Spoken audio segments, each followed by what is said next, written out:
मध्य पूर्वेतील तणाव, Iran America संघर्ष आणि होर्मुझ सामुद्रधुनीवरील संकटामुळे वाढलेल्या कच्च्या तेलाच्या किमती आता अचानक घसरल्या आहेत. अमेरिका इराण चर्चेतील सकारात्मक संकेतामुळे ब्रेंट क्रूड 5% अधिक खाली आलंय. मात्र त्याच वेळी महाराष्ट्रात पेट्रोल डिझेल टंचाई, पंपावरील रांगा आणि दरवाढीवरून राजकारण तापलंय. जागतिक तेल बाजारापासून राज्यातील इंधना संकटापर्यंत सगळ्यांचा वेध घेणारा हा स्पेशल रिपोर्ट. अमेरिका इराण चर्चेचे सकारात्मक संकेत, कच्च्या तेलाच्या किमतीत मोठी घसरण, ब्रेंट क्रूड 5.4% घसरले, हॉर्मुझ सामुद्रधुनी पुन्हा खुली होण्याची शक्यता. महाराष्ट्रात मात्र पेट्रोल डिझेल टंचाई, जालना आणि अहिल्यानगरमध्ये पंपांवर लांब रांगा. जागतिक बाजारपेठेत कच्च्या तेलाच्या किमतीत मोठी घसरण नोंदवली गेली आहे. अमेरिका आणि इराण यांच्यातील चर्चेत सकारात्मक प्रगती होत असल्याचे संकेत अमेरिकेचे राष्ट्राध्यक्ष डोनाल्ड ट्रम्प यांनी दिल्यानंतर बाजाराला मोठा दिलासा मिळालाय. जागतिक बेंचमार्क ब्रेंट क्रूडची किंमत तब्बल 5.4% घसरून प्रति बॅरल $97.97 वर आली. तर WTI अर्थात वेस्ट टेक्सास इंटरमिडिएटचा दर $92 खाली घसरला. गेल्या महिनाभरातील हा सर्वात मोठा उतार मानला जातोय. या संभाव्य करारामुळे जगातील सर्वात महत्त्वाच्या ऊर्जा मार्गांपैकी एक असलेल्या स्ट्रेट ऑफ हॉर्मुझ म्हणजेच हॉर्मुझ सामुद्रधुनीवरील तणाव कमी होण्याची शक्यता निर्माण झाली आहे. जगातील जवळपास 1/5 तेल आणि LNG व्यापार या मार्गातून होतो. इराण अमेरिका संघर्षानंतर या मार्गावर निर्बंध आले होते.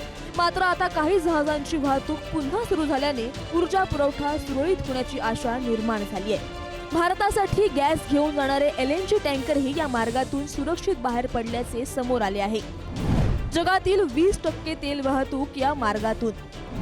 भारत, चीन आणि जपानसाठी जीवनवाहिनी. मार्ग खुला झाल्यास तेल दर कमी होण्याची शक्यता. महागाईवरील दबाव कमी होऊ शकतो. जागतिक बाजारात तेलाचे दर घसरत असले तरी महाराष्ट्रात मात्र वेगळंच चित्र पाहायला मिळतंय. जालना, अहिल्यानगर, धावडा आणि ग्रामीण भागात अनेक पेट्रोल पंपांवर नो स्टॉकचे फलक लागलेत. खरीप हंगाम तोंडावर असल्याने शेतकरी डिझेलसाठी कॅन घेऊन रांगेत उभे आहेत. काही ठिकाणी ट्रॅक्टरच्या लांबच लांब रांगा दिसतायत, तर नागरिकांना पेट्रोलसाठी तासनतास प्रतीक्षा करावी लागते. या पार्श्वभूमीवर आता राजकीय आरोप प्रत्यारोपही सुरू झालेत. काँग्रेस नेते राहुल गांधी यांनी सोशल मीडियावरून मोदी सरकारवर टीका केली, तर खासदार सुप्रिया सुळे यांनी ये तो ट्रेलर है, पिक्चर अभी बाकी है असं म्हणत इंधन दरवाढीवर निशाणा साधला. थोडासा जबाबदारपणा दाखवून भारत आणि महाराष्ट्र सरकारने एक ऑल पार्टी मीटिंग तातडीने बोलवावी. आदरणीय प्रधानमंत्रीजी परदेशात जायच्या आधीही मी विनंती केली होती की प्रधानमंत्र्यांच्या अध्यक्षतेखाली एक ऑल पार्टी मीटिंग घ्यावी, कारण देशामध्ये प्रचंड संघर्ष आणि अडचणीचा काळ आहे आणि नियोजनबद्ध प्लॅनिंग न केल्यामुळे तुम्ही बघताय ही फक्त सुरुवात आहे. ही ₹8 पहिला टप्पा आपण घातलाय. पिक्चर अभी बाकी आहे, हे ट्रेलर आहे. दुसरीकडे छत्रपती संभाजीनगरमध्ये विधान परिषदेचे विरोधी पक्षनेते अंबादास दानवे यांनीही सरकारवर जोरदार टीका केली. सरकारने मधल्या काळात निवडणुका होत्या म्हणून सगळीकडे सुखा समाधानाचं राज्य चालू आहे अशा पद्धतीने भूमिका मांडली होती. खेड्यापाड्यातल्या ग्रामीण भागातल्या सगळ्या पंपावर प्रचंड प्रमाणात लाईन आहे.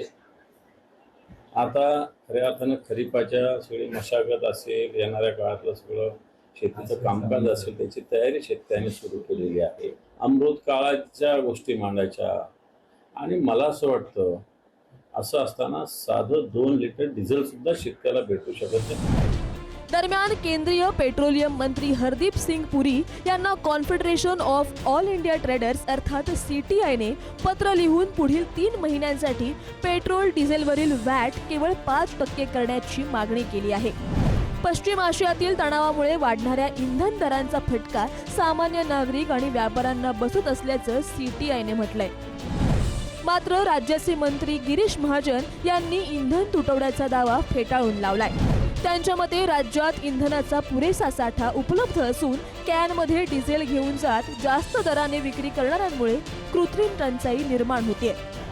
कॅन घेऊन सगळे 500-500 हजार लोक बसलेले आहेत आणि नंतर मग ते रस्त्यावर घेऊन ब्लॅकमेल करतायत, विकतायत. सगळे नाही, काही लोक गरजू पण आहेत की ज्यांना आवश्यकता आहे त्या कॅनमध्ये. पण त्यातले 80% लोक आता ब्लॅकमेल करण्यासाठी उतरलेले आहेत. कोणी पोरांना धरायचं, महिन्यात धरायचं, 100-200 रुपये रोज घे, 150 रुपये रोज घे, ही 30 लिटरची टँक भरून घे, ही कॅन भरून घे आणि तेच पेट्रोल नंतर डिझेल आलं की 100 ते 150 रुपयाला बाहेर विकायचं.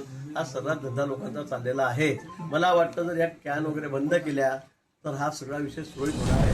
जागतिक बाजारात तेलाचे दर कमी होत असले तरी स्थानिक पातळीवर इंधन टंचाई, कररचना आणि वाहतुकीच्या समस्यांमुळे नागरिकांना दिलासा मिळताना दिसत नाही.